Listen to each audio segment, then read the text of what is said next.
Hey, what's up everybody? Salman here from Appia.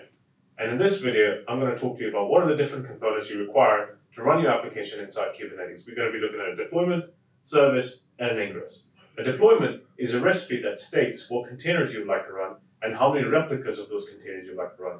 In Kubernetes, we don't run containers. We actually run what are known as pods. And a pod could be one container or collection of containers. In this case, you can see we've written a deployment file which creates two replicas of the pod. And inside it, we have a container. This could be any container, one that you pulled from a container registry or the one that you built yourself. Imagine this is a Python website that's being served inside a container. How do you actually access that website?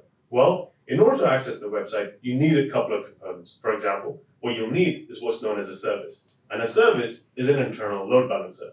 The purpose of the service is to, when it receives a request, decide which pod it should send the request to. Because you could have multiple replicas of the containers running. So it will be doing its own load balancing logic. There's different types of services that are used in different scenarios. The service does not send the request from outside the cluster to inside the cluster. So if you're sitting outside the cluster and somebody sends a request to the website, let's say this website is Appia's own website, appia.io.